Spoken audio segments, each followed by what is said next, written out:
الحمد لله على فضله وإحسانه وأشكره على شكره وامتنانه وأشهد أن لا إله إلا الله وحده لا شريك له وأشهد أن محمدا عبده ورسوله صلى الله عليه وعلى آله وأصحابه وسلم تسليما كثيرا. أما بعد، أعوذ بالله من الشيطان الرجيم. بسم الله الرحمن الرحيم. وَلِلَّهِ الْمَثَلُ الْأَعْلَى وَهُوَ الْعَزِيزُ الْحَكِيمُ. آج کے درس میں جو چیزیں ہمیں پڑھنی تھی، میں نے آپ کو بتایا تھا کہ اسماء اور صفات کے تعلق سے، یعنی اللہ سبحانہ وتعالیٰ کے نام اور صفات کے تعلق سے سلف صالحین کا کیا عقیدہ تھا، اس چیز کو آج وہ چیز ہم مختصراً شارٹ میں جانیں گے انشاءاللہ. جب بھی ہم اس لفظ کو استعمال کرتے ہیں کہ سلف صالحین، اس سے کیا مراد ہوتا ہے؟ سلف سے مراد صحابہ کے شاگرد تابعی، ان کے شاگرد تبع تابعین، اور اس کے بعد جو لوگ ان کے منہج اور نقش قدم پر چلتے رہیں گے قیامت تک، ان سب کو سلفی کہا جاتا ہے. سلف کن کو کہا جاتا ہے؟ صحابہ، تابعین، تبع تابعین، اور ان کے بعد جو مقدس ادوار ہیں ان کو. اس کے بعد جو لوگ ان کے نقش قدم پر، ان کے منہج پر، ان کے راستے پر چلیں گے، ان کو سلفی کہا جاتا ہے. صحابہ اکرام رضوان اللہ علیہم اجمعین، اللہ سبحانہ وتعالیٰ کی جو صفات جیسے بیان ہوتی، صحابہ اکرام عربی زبان کو جاننے والے تھے، اس کے معانی اور مطالب کو سمجھتے تھے اور اس پر ایمان لاتے تھے، اور جو صفات اللہ سبحانہ وتعالیٰ کے کلام میں وارد ہوئی ہیں یا اللہ کے نبی صلی اللہ علیہ وسلم کی سنت میں، صحابہ اکرام رضوان اللہ علیہم اجمعین اس کے بارے میں جو اور لوگ فرقے گمراہ ہوئے، ان لوگوں کی طرح اس پہ سوال نہ کرتے کہ یہ فلاں صفت ہے، یہ اللہ کی شایع نشان نہیں، یہ اللہ کے لائق نہیں، ہم اس کا کوئی اور معنی کریں یا اللہ کے نبی صلی اللہ علیہ وسلم سے پوچھیں. لہذا صحابہ اکرام، ان کا اللہ سبحانہ تعالیٰ کی صفات کے بارے میں یہ عقیدہ تھا کہ وہ جیسے آئی ہیں ویسے ہی ان کو تسلیم کیا جائے. جو اس اللہ سبحانہ تعالیٰ کی صفت کا ظاہری معنی ہوتا ہے یہ عربی زبان کے اعتبار سے، اسی پر اکتفا کیا جائے، اس کو اپنے ریئل معنی سے، جو اصلی اس کا معنی ہے، ظاہری معنی سے اس کو چینج نہ کیا جائے. یہ صحابہ اکرام کا منہج اور عقیدہ تھا، اور اسی عقیدے پر سلف صالحین کا اجماع ہے. امام ابن عبد البر رحمہ اللہ فرماتے ہیں کہ اہل سنت والجماعت کا اس بات پر اتفاق ہے کہ جتنی بھی اللہ سبحانہ تعالیٰ کی صفات قرآن اور سنت میں وارد ہوئی ہیں، یعنی قرآن اور سنت میں آئی ہوئی ہیں، ان پر ایمان لایا جائے اور انہیں ان کے حقیقی معنی کے مطابق سمجھا جائے. یعنی ان صفات کا جو ریئل معنی ہے، حقیقی جو معنی عربی زبان کے اعتبار سے اس کا جو معنی ثابت ہو رہا ہے، وہی معنی کے مطابق اس کو سمجھا جائے، نہ کہ اس کا اپنی طرف سے کوئی اور معنی مراد دیا جائے. جیسے میں نے کل آپ کو ایک دو مثالیں دی تھی، جیسے اللہ سبحانہ تعالیٰ کے لیے لفظ ید یعنی ہاتھ کی صفت ثابت ہے، تو بعض لوگوں نے کہا کہ نہیں، یہاں پہ لفظ ید مراد نہیں ہے، بلکہ ید سے کیا مراد ہے؟ ید سے مراد قدرت ہے. تو عربی زبان میں ید کا معنی ہوتا ہے ہاتھ، ید کا معنی کیا ہوتا ہے؟ ہاتھ. اب یہاں پہ جو اس کا ریئل معنی ہے عربی زبان میں ہاتھ، اس کو انہوں نے کیا کر دیا؟ اس کے حقیقی معنی سے دوسرے مجازی معنی کی طرف پھیر دیا کہ قدرت. تو ایسا کرنا درست نہیں. دوسری جو ساتھ میں اہل سنہ والجماع کی خصوصیت ہے وہ یہ ہے کہ جو اللہ سبحانہ تعالیٰ کی صفات کا جو ظاہری معنی ہے، حقیقی معنی ہے، وہ معنی مراد لیا جائے، اسی کے مطابق اس صفت کو سمجھا جائے، لیکن ساتھ میں شرط کیا ہے کہ اس کی کیفیت بیان نہیں کی جائے گی. اللہ سبحانہ تعالیٰ کی کوئی صفت وارد ہوئی ہے تو اس صفت کی کیفیت بیان نہیں کی جائے گی کہ اللہ سبحانہ تعالیٰ کا ہاتھ ہے تو کیسا ہے، کتنا بڑا ہے، کیا ہے، کیسے ہے. یہ نہیں، کیفیت میں ہم نہیں جائیں گے، اس لیے کہ ہمیں کیفیت کے بارے میں بتایا ہی نہیں گیا. ہمیں اتنا بتایا گیا کہ ہے تو ہے، ہم اس پر ایمان لائیں گے. اب کیسا ہے، کتنا لمبا ہے، کیسا، ہم اس کی کیفیت میں نہیں جائیں گے. اور اسی طریقے سے نہ ہی ہم اللہ سبحانہ وتعالیٰ کی صفات کو محدود کر دیں گے، یعنی ہم کہہ دیں گے نہیں اتنی اللہ سبحانہ و تعالیٰ کی صفات ہیں، اس کے علاوہ اور کوئی صفت اللہ سبحانہ و تعالیٰ کی ثابت نہیں، یہ بھی قرآن و سنت کے خلاف ہے۔ اللہ سبحانہ و تعالیٰ کی جتنی بھی صفات قرآن و سنت سے ثابت ہیں، ہمیں ان ساری صفات پر ایمان لانا ہمارے لیے ضروری ہے۔ اور اس کے علاوہ جو اسماء و صفات کے باب میں جو فرقے گمراہ ہوئے، اس سے پہلے کے دروس میں ہم پڑھ چکے ہیں کہ اسماء و صفات کے باب میں جو فرقے گمراہ ہوئے اس میں سے ایک نام آتا جہمیہ کا، جو جہم بن صفوان کی پیروی کرنے والے تھے۔ جہمیہ نے کیا کیا؟ اللہ سبحانہ و تعالیٰ کے سارے اسماء اور ساری صفات کا انکار کر دیا، صرف اللہ جو ذاتی نام ہے اس پر انہوں نے ایمان لایا، باقی اللہ سبحانہ و تعالیٰ کے سارے نام اور ساری صفات کا انہوں نے انکار کیا۔ انہوں نے کہا کہ نہیں، اللہ سبحانہ و تعالیٰ کی ثابت نہیں، اللہ کی شان نہیں ہے۔ اگر ہم اللہ سبحانہ و تعالیٰ کے لیے اس نام کو یا اس صفت کو ثابت کرتے ہیں تو پھر اللہ سبحانہ و تعالیٰ کی ذات میں نقص آ جائے گا اور اللہ سبحانہ و تعالیٰ مخلوق کے مشابہ ہو جائے گا۔ تو انہوں نے قرآن اور سنت کی دلائل اور نصوص کو چھوڑ کر اپنی عقل کی پیروی کی، وہ اس مسئلے میں گمراہ ہوئے۔ پھر اس کے بعد معتزلہ ہے۔ معتزلہ نے اللہ سبحانہ و تعالیٰ کی اسماء کو تو مانا، ناموں کو تو مانا، لیکن صفات کا انکار کیا۔ صفات کا کیا کر دیا؟ انکار کر دیا کہ اللہ سبحانہ و تعالیٰ کے نام تو ثابت ہے لیکن صفت کوئی ثابت نہیں ہے، کہ اگر ہم صفت کو مانیں گے تو پھر کیا ہو جائے گا؟ اللہ سبحانہ و تعالیٰ نعوذ باللہ مخلوق کے مشابہ ہو جائے گا۔ تو یہی کی بات تو ناموں میں بھی ہے، تم ناموں پر ایمان لا رہے تو صفات پہ کیوں نہیں مان؟ اسی طریقے سے دوسرے فرقے جو اشعری و ماتریدی ہیں، جو فرقہ آج بھی پایا جاتا ہے اور ہمارے انڈیا پاکستان میں بہت زیادہ تعداد میں یہ فرقہ پایا جاتا ہے، اور اس فرقے نے اللہ سبحانہ و تعالیٰ کی ساتھ اور دوسرے نے ایک چیز زیادہ کی، 8 صفات کا جو ہے انہوں نے اقرار کیا، باقی کا انہوں نے بھی انکار کیا، باقی کا انہوں نے بھی کیا کیا؟ انکار کیا۔ اور ہمارے یہاں جو حنفی مسلک کو جتنے بھی فالو کرنے والے ہیں، یہ عقیدے میں اسماء و صفات کے باب میں اشعری و ماتریدی ہیں۔ خیر اتنی اشعری ماتریدی کی اگر آپ کو تفصیل وغیرہ چاہیے تو آپ سلف کی کتابوں کی طرف رجوع کر سکتے ہیں، ہم اس طرف جائیں گے تو بات لمبی ہو جائے گی۔ تو ان لوگوں نے کیا کیا کہ اللہ سبحانہ و تعالیٰ کے اسماء و صفات میں اپنی عقل سے کام لیا، تو اللہ سبحانہ و تعالیٰ کی اسماء و صفات کے بعد میں یہ فرقے گمراہ ہوئے۔ اور یہ اللہ سبحانہ و تعالیٰ کی صفات کو ان کے حقیقی معنوں کے مطابق نہیں سمجھتے، اگر حقیقی معنوں کے مطابق انہوں نے سمجھا ہوتا تو پھر یہ گمراہ نہ ہوتے۔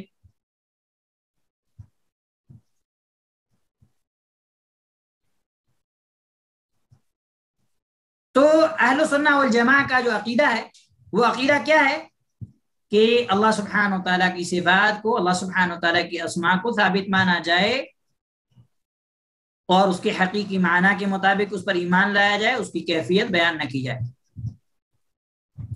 امام بہقی رحمہ اللہ صحیح سند کے ساتھ امام اوزاعی رحمہ اللہ کی سے روایت کرتے ہیں۔ امام اوزاعی رحمہ اللہ مشہور سلف میں سے ہیں، محدثین میں سے ہیں،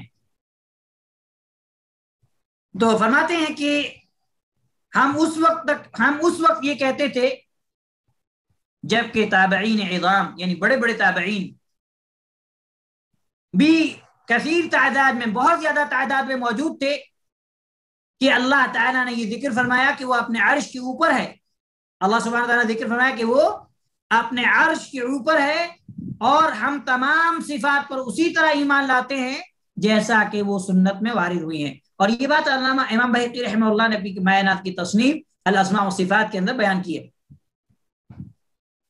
اسی طریقے سے امام نعمان بن ثابت ابو حنیفہ رحمہ اللہ فرماتے ہیں کہ اللہ تعالیٰ کو مخلوق کی صفات سے متصف نہیں کیا جا سکتا، یعنی اللہ سبحانہ و تعالیٰ کی جو صفات ہیں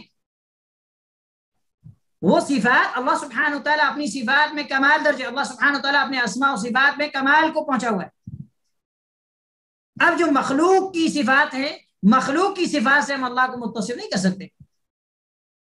اللہ سبحانہ و تعالیٰ بھی سمیع ہے، سننے والا، مخلوق بھی سننے والی ہے، تو کیا نعوذ باللہ اللہ سبحانہ و تعالیٰ مخلوق کی طرح سنتا ہے؟ نہیں، جیسا اللہ سبحانہ و تعالیٰ کی جیسا شایان نشان ہے جیسا اس کے لائق ہے. تو مخلوق کی صفات سے ہم اللہ کو متصف نہیں کر سکتے. مخلوق کی صفت اللہ سبحانہ و تعالیٰ کے لیے ہم ثابت نہیں کریں گے.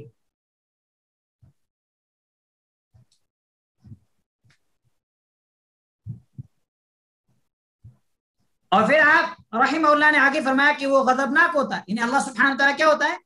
اللہ تعالیٰ کو مخلوق کی صفات سے متصف نہیں کیا جا سکتا. وہ غضبناک ہوتا ہے، لیکن یہ تعبیر نہیں کی جائے گی کہ غضب سے مراد اس کی عقوبت ہے. یعنی اللہ سبحانہ و تعالیٰ جو ہے جب بندہ اللہ کی نافرمانی کرے، اللہ کی معصیت کا ارتکاب کرے، اللہ کے غضب کو دعوت دے تو اللہ سبحانہ و تعالیٰ غصہ ہوتا ہے.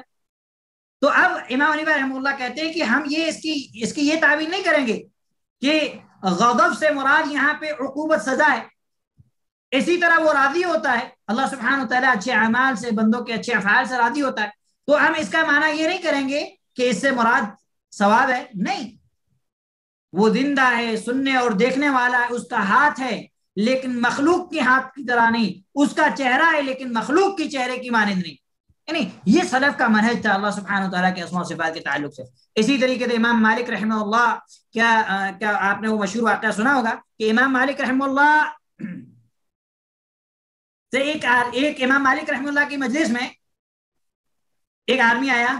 اس نے پوچھا کہ اللہ سبحانہ و تعالیٰ عرش پر مستوی ہے، رحمان عرش پر مستوی ہے، تو اللہ سبحانہ و تعالیٰ عرش پر مستوی ہے تو اللہ عرش پر کیسے مستوی ہوا؟ جیسے ہی اس نے یہ سوال کیا کہ رحمان عرش پر ہے تو عرش پر وہ مستوی کیسے ہوا، یعنی اللہ سبحانہ و تعالیٰ عرش پر کیسے مستوی ہوا؟ امام مالک رحمہ اللہ کا یہ سننا تھا. تو آپ کو اس سوال پر غصہ آیا اور اسماء و صفات کے تعلق سے ایک اصول آپ نے بیان فرما دیا، اور وہ اصول سلف کے لیے سب سے سنہری بات ہے.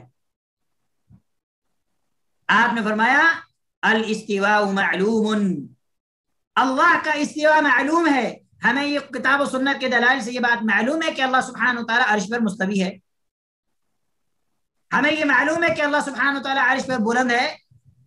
والکیف مجہول، لیکن اس کی کیفیت مجہول ہے. یعنی کس طریقے سے ہے، کیسے اس کی کیفیت کا ہمیں علم نہیں، کیونکہ ہمیں علم دیا ہی نہیں گیا، ہمیں اس تعلق سے بتایا ہی نہیں گیا. تو ہم کیسے کہیں گے کہ اللہ سبحانہ و تعالیٰ کس طریقے سے بلند ہوا، اللہ سبحانہ و تعالیٰ عرش پر ہے تو اس کی کیفیت کیا ہے؟ کیفیت کا علم ممکن ہے ہی نہیں. کیونکہ ہم نے اس چیز کو دیکھا ہی نہیں. جب ہم نے کسی دنیا کی مثال آپ لے لیں، ہم نے کسی انسان کو دیکھا ہی نہیں تو ہم اس انسان کی کیفیت بیان کر سکتے ہیں کہ وہ کیسا ہے، کس طریقے سے ہے، کیسے بیٹھا ہے؟ نہیں. تو اس لیے امام مالک رحمہ اللہ نے فرمایا کہ کیفیت کا ہمیں علم نہیں، اس پر ایمان لانا، والایمان بھی واجب، اس پر ایمان لانا ہمارے لیے کیا واجب ہے. ہمیں بتایا گیا کہ اللہ عرش پر ہے، اب اس پر ایمان لانا ہمارے لیے واجب ہے. اس کی کیفیت میں ہمیں نہیں جانا کس طریقے سے ہے، کیسے ہے، یہ اس کی کیفیت ہمیں نہیں، اس کی کیفیت میں پھر آپ صلی اللہ علیہ وسلم آپ رحمہ اللہ نے فرمایا والسؤال عنہ بدعۃ، اور اس طریقے کا سوال کرنا کیسا کہ اللہ سبحانہ و تعالیٰ عرش پر ہے تو کیسے ہے، اس کی کیفیت کیا ہے، اللہ تعالیٰ کا ہاتھ ہے اس کی کیفیت کیا ہے، اللہ کا چہرہ ہے اس کی کیفیت کیا ہے، اللہ سنتا ہے اس کی کیفیت کیا ہے، اللہ کے کان ہے اس کی کیفیت کیا ہے، اللہ کی آنکھیں ہیں وہ کیسی ہیں. والسؤال عنہ بدعۃ، اس تعلق سے سوال کرنا بدعت ہے. ہم ایسا سوال کر ہی نہیں سکتے کیونکہ صحابہ نے سوال نہیں کیا اللہ کے نبی صلی اللہ علیہ وسلم سے. صحابہ سے جیسے اللہ کے نبی صلی اللہ علیہ وسلم نے بیان فرمایا اللہ کے کلام کے اندر وہ بات آئی، صحابہ نے اس کی کیفیت نہیں معلوم کی، جو اس کا حقیقی معنی تھا اس پر ایمان لا کر صحابہ اکرام خاموش ہو گئے. تو ہم پوچھ سکتے ہیں نہیں، جو صحابہ اکرام ہر چیز کے حریص تھے، اللہ کے نبی صلی اللہ علیہ وسلم تھے، چھوٹی چھوٹی باتیں پوچھا کرتے تھے، معمولی باتیں پوچھا کرتے تھے، لیکن اس مسئلے میں صحابہ اکرام خاموش ہونا ہمیں کیا ضرورت دیتا ہے کہ ہم بھی خاموش رہیں، ایمان لے آئیں، اس کی کیفیت کے اندر نہیں جائیں اور اس کے تعلق سے سوال نہیں کریں. والسؤال عنہ بدعۃ، اور اس کے تعلق سے سوال کرنا، کیفیت کے تعلق سے سوال کرنا بدعت ہے. اور پھر آپ رحمہ اللہ نے اس آدمی کے بارے میں فرمایا کہ تم بدعتی لگتے ہو. پھر آپ رحمہ اللہ نے اس آدمی کو اپنی مجلس سے نکال دیا کہ تم میری مجلس میں حاضر نہیں ہو. اس کو لوگوں کو کہا کہ اس کو میری مجلس سے نکال دو. سلف کا منہج عقیدے کے تعلق سے بہت ہی زبردست ہے. عقیدے میں گمراہی، عقیدے کے اندر خلل سلف کو بالکل بھی برداشت نہیں تھا.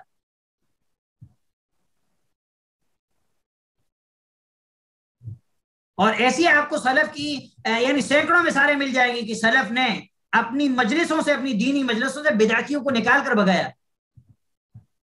کیوں؟ کیونکہ وہ اپنے شک و شبہ کے ذریعے سے کئی لوگوں کے ذہن و دماغ میں شکوک و شبہ پیدا کر کے ان کے ذہن کو خراب کر سکتا ہے. اسی لیے سلف کا ایک طریقہ یہ بھی تھا کہ اہل بدعت سے زیادہ بحث نہیں کرتے تھے. کیوں؟ جیسا کہ ایک سلف کے بارے میں آتا ہے کہ ان کے بعد ایک آدمی آئے، غالباً امام مالک تھے یا کوئی اور تھے، مجھے ابھی نام برابر یاد نہیں آئے. ان سے بدعتی آدمیوں کے بعد آئے، انہوں نے کہا کہ میں آپ کو قرآن کریم کی آیت سناتا ہوں. آپ نے فرمایا کہ نہیں مجھے نہیں سننی. کہا حدیث سناتا ہوں، کہ نہیں مجھے نہیں سننی. تو انہوں نے کہا کہ کیوں نہیں سننی؟ کہا میں تجھ سے اس لیے نہیں سننا چاہتا کہ کہیں تو قرآن کی آیت سنا کر کے اس کا غلط مفہوم بیان کر کے میرے دل کے اندر شک و شبہ پیدا نہ کر دے. اس لیے مجھے قرآن اور حدیث کا الحمدللہ علم ہے، میں تم سے نہیں سننا چاہتا. اور آج ہمارا کیا حال ہے؟ ہم نے یوٹیوب پہ سرچ کیا، گوگل پہ سرچ کیا، جس کا فتویٰ ملا اس کا پڑھ لیا، جس کا بیان آیا اس کا سن لیا، چاہے اس کا تعلق سلف سے ہے یا نہیں، چاہے وہ عالم ہے یا نہیں. آج ہماری عوام کا اکثر حال یہ ہے کہ ہماری عوام، خصوصاً انڈیا کی ہماری عوام علماء کو اتنا نہیں سنتی جتنا غیر علماء کو سنتی ہے. آپ یوٹیوب، سوشل نیٹ ورک وغیرہ، آپ چاہے ایف بی کے پیجز ہوں، چاہے جو ہے انسٹاگرام ہو، چاہے کوئی بھی ہو، سب سے زیادہ فالوورز اگر کسی کے پائے جاتے ہیں تو ان لوگوں کے پائے جاتے ہیں جو عالم نہیں ہے، لیکن انہوں نے علماء کا بیس پہنا ہوا ہے، علماء کا لباس پہنا ہوا ہے، قرآن اور حدیث کی باتیں کرتے ہیں اور اس کی غلط تشریح کرتے ہیں، غلط فتاوے دیتے ہیں، اپنے آپ کو سلفی کہتے ہیں، لیکن انہیں علم نہیں، عربی زبان سے نہیں واقف، انہیں تثنیہ تک کا نہیں پتا کہ تثنیہ کیا ہے. لوگ ان کو سنتے ہیں. سب سے زیادہ فالوورز اگر انڈیا میں کسی کے ہیں تو بردرس لوگ کے. آپ سرچ کر کے دیکھیں، آپ کو سب سے زیادہ ویورز جن لوگوں کے ملیں گے علماء کے عقیدے کے بیان. اللہ کی میں ایک آپ کو بات کہتا ہوں، شیخ سمیم سلفی حفظ اللہ قطر کے جو مشہور معروف عالم ہیں، میں نے ایک دن یوٹیوب پہ ان کے عقیدے کے بارے میں ویڈیو دیکھے، ان کے کئی سال پہلے کے ویڈیو ڈالے ہوئے. اللہ کی قسم ان ویڈیو کو دیکھنے والے معمولی لوگ ہیں، کئی سالوں سے ویڈیو ڈالے ہوئے، کسی ویڈیو ان کا ویورز 1000 تک نہیں پہنچے. اور آج ہمارے جو انڈیا کے بردرس ہیں، ان کا ویڈیو اگر 1 گھنٹے کے اندر لاکھوں تک ان کے ویورز پہنچ جاتے ہیں. کیوں؟ ہم خود جاہل ہیں، ہم جاہلوں سے علم لیتے ہیں، پھر ہم گمراہ ہوتے ہیں. علم صرف علماء سے لیا جائے گا، علم ان سے لیا جائے گا جنہوں نے استادوں کے اندر رہ کر قرآن و حدیث کو سلف کے فہم کے مطابق سمجھائے، اصول کو سمجھائے. جس انسان کو صحیح طریقے سے قرآن پڑھنا نہیں آتا وہ آپ کو دین کیا سمجھائے گا؟ جس انسان کو واحد تثنیہ جمع نہیں معلوم وہ آپ کو دین کیا سمجھائے گا؟ جس انسان کو عربی زبان نہیں معلوم وہ قرآن و حدیث سے دلائل سے استنباط اور استدلال کر کے آپ کو مسئلہ کیسے دے گا، کیسے ثابت کرے گا؟ اس لیے صرف علماء کو سنیے، اور بھی صرف سلفی علماء کو. اور کسی بھی عالم کو سننے سے پہلے کسی عالم سے آپ معلوم کیجئے کہ کیا واقعی یہ عالم سلفی ہے کہ نہیں. میں اس کو سن رہی ہوں، کیا یہ واقعی سننے کے لائق ہے کہ نہیں، واقعی یہ عالم ہے کہ نہیں، کہ یہ عالموں کا بیس اس نے پہن لیا ہے. ہر جبہ دستار والا عالم نہیں ہے، یہ یاد رکھو.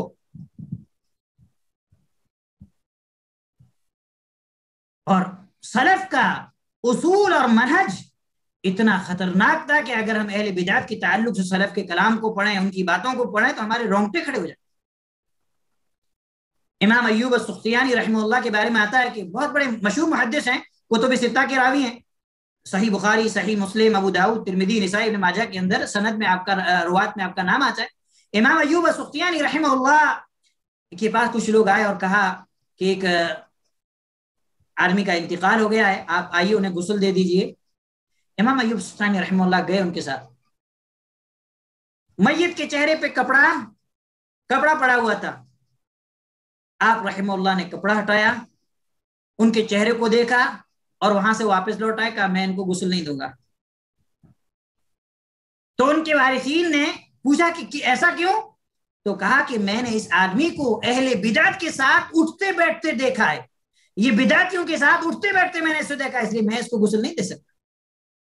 اور آج ہم تو بدعتیوں سے شادیاں بھی کرتے ہیں، آج بدعتیوں کے ساتھ ہمارا سب کچھ ہوتا ہے.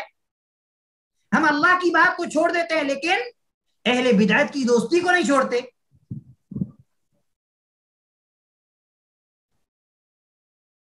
بعض سلف نے یہاں تک بات کہا ہے کہ میں اس بات کو پسند کرتا ہوں کہ میرے درمیان اور بدعتی کے درمیان ایک مضبوط قلعہ ہو کہ بدعتی مجھ تک پہنچ نہ سکے.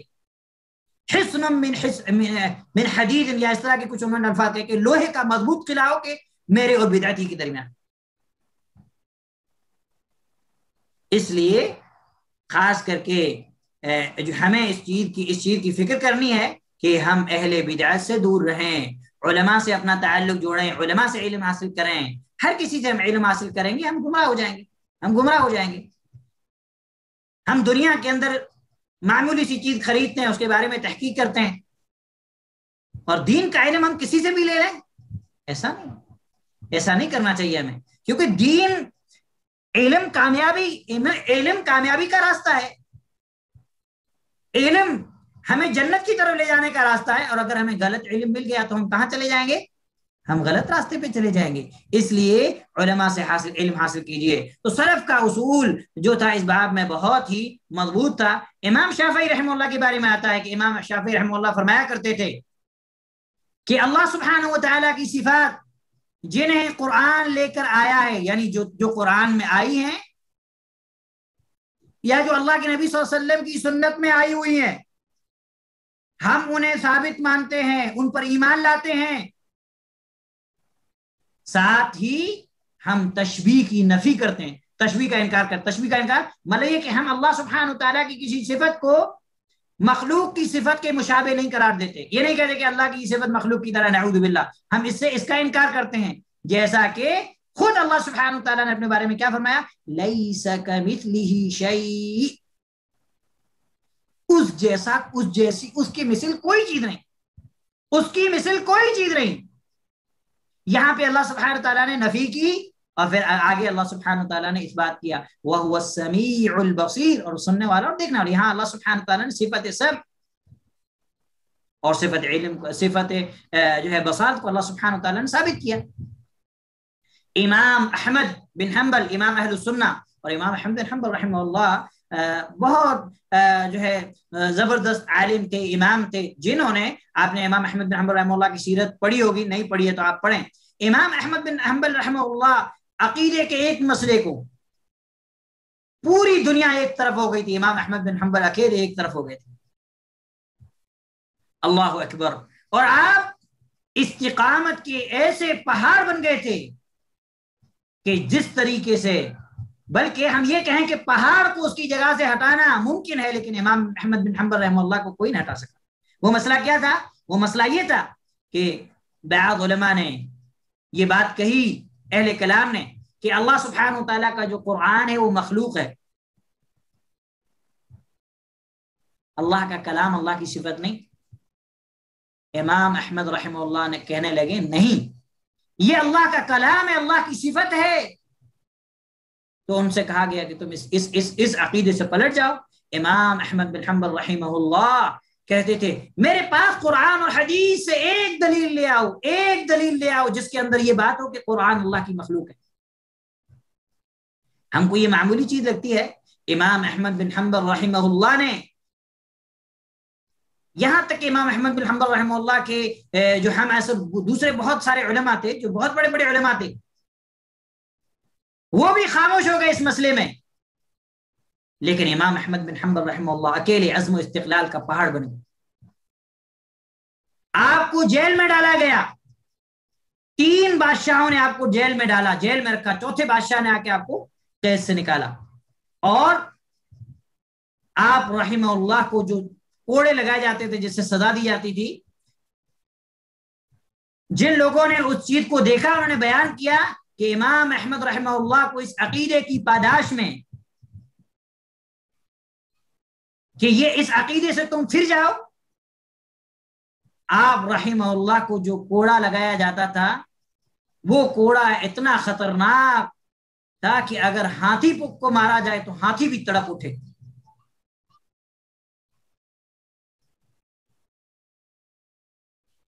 ایسے ایک کوڑے نہیں، ہزاروں کوڑے امام احمد رحمہ اللہ پہ برسائے گئے، لیکن امام احمد رحمہ اللہ نے اپنے عقیدے پر آنچ نہ آنے دی. یہاں تک کہ بعض اہل علم نے، بعض لوگوں نے کہا کہ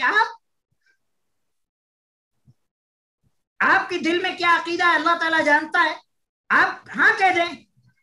تو آپ نے فرمایا کہ جاؤ باہر جا کے دیکھو کتنے لوگ موجود ہیں. تو انہوں نے دیکھا کہ ہزاروں کے ساتھ، ہزاروں کی تعداد میں لوگ موجود تھے جن کے پاس کتابیں اور قلمیں تھی کہ امام احمد رحمہ اللہ بولیں اور وہ اس چیز کو نوٹ کر لیں. کہا امام احمد کہ اگر آج میں یہ بول دیتا ہوں کہ اللہ کا کلام مخلوق ہے تو یہ جتنے لوگ ہیں یہ سب لکھ لیں گے اور قیامت تک کے لیے یہ جو ہے میں گنہگار ہوں گا، اور میں اس چیز سے کیسے میں اپنی جان دے سکتا ہوں، لیکن عقیدے کی قربانی نہیں دے سکتا.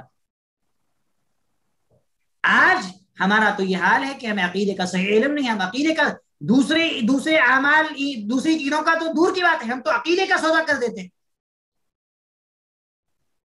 امام احمد بن حنبل رحمہ اللہ بیان فرماتے ہیں کہ اللہ تعالیٰ کو انہی صفات کے ساتھ متصف کرو، یعنی اللہ سبحانہ تعالیٰ کے لیے انہی صفات کو ثابت مانو، اللہ کے لیے انہی صفات کو ثابت جانو جن کے ساتھ خود اللہ تعالیٰ نے اپنے آپ کو متصف کیا. اللہ نے کہا کہ میری صفت یہ اور اس چیز کی نفی کرو جو اللہ سبحانہ، یعنی انکار کرو اس چیز کا جو اللہ تعالیٰ نے خود اپنے لیے کیا.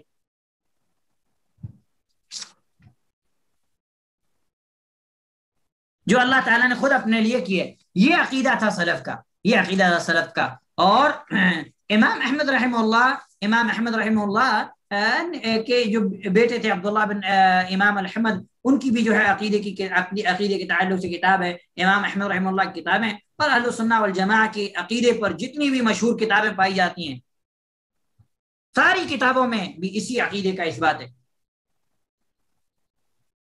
امام احمد بن حنبل رحمہ اللہ نے ایک کتاب لکھی تھی الرد علی الجہمیہ والزنادقہ، یہ جہمیہ اور زنادقہ بدین لوگوں پر، جہمیہ جو اللہ سبحانہ وتعالیٰ کے اسماء و صفات کا انکار کرتے تھے، اس کے اندر بھی آپ نے جو ہے یہ بات بیان فرمائی. آپ کے صاحبزادے عبداللہ بن امام احمد بن حنبل رحمہ اللہ نے جو کتاب لکھی السنہ کے اندر بھی انہوں نے یہ بات بیان کی. اسی طریقے سے امام ابو بکر بن ابی شیبہ نے کتاب الایمان کے اندر، امام بخاری نے خلق و افعال العباد کے اندر، اور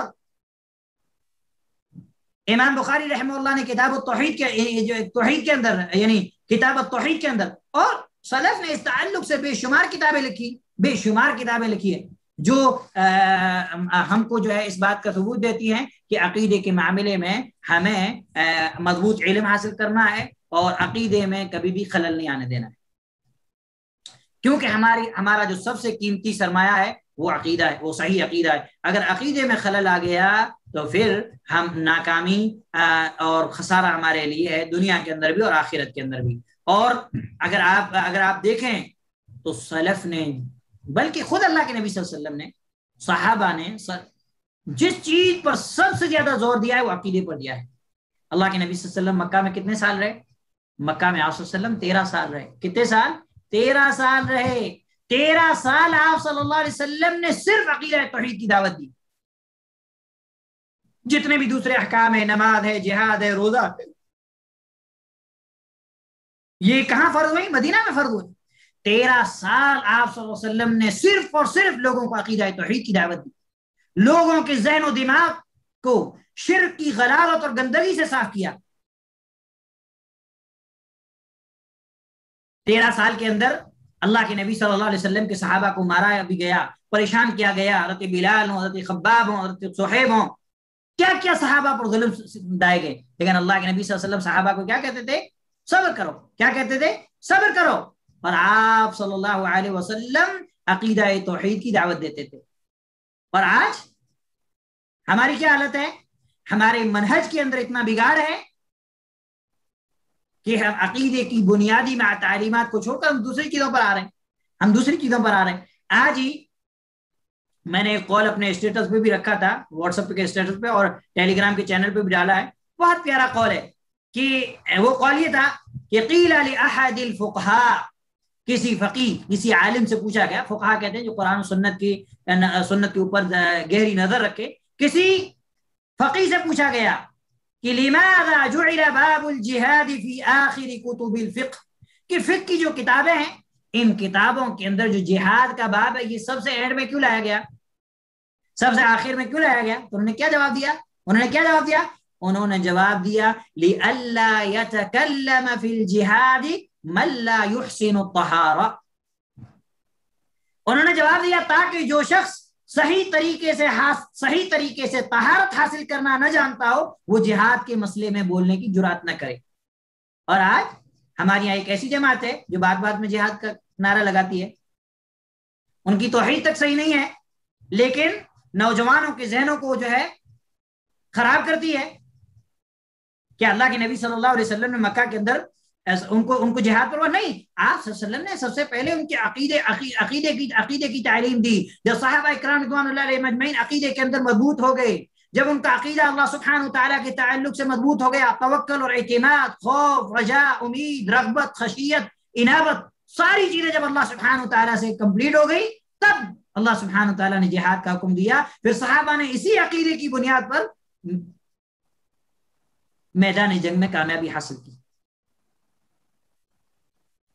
اس لیے صحیح منہج کو اپنانا ضروری ہے اور عقیدے کی تعلیم کو حاصل کرنا ضروری ہے، اور خاص کر کے توحید اور توحید کی ضد جو شرک ہے اس کو سمجھنا ہمارے لیے بہت ضروری ہے۔ اللہ سبحانہ وتعالیٰ مجھے اور آپ کو اس بات کی توفیق نصیب فرمائے، اور اللہ سبحانہ وتعالیٰ سے ہم دعا کرتے ہیں کہ اللہ سبحانہ وتعالیٰ مجھے اور آپ کو، ہم سب کو اور ہماری آنے والی نسلوں کو شرک و بدعت اور کفر سے اللہ سبحانہ وتعالیٰ دور فرمائے۔ اللہ سبحانہ وتعالیٰ مجھے اور آپ کو ابلیس لعین اور اس کی ذریت سے ذریت کے حملوں سے اللہ سبحانہ وتعالیٰ ہمیں محفوظ فرمائے۔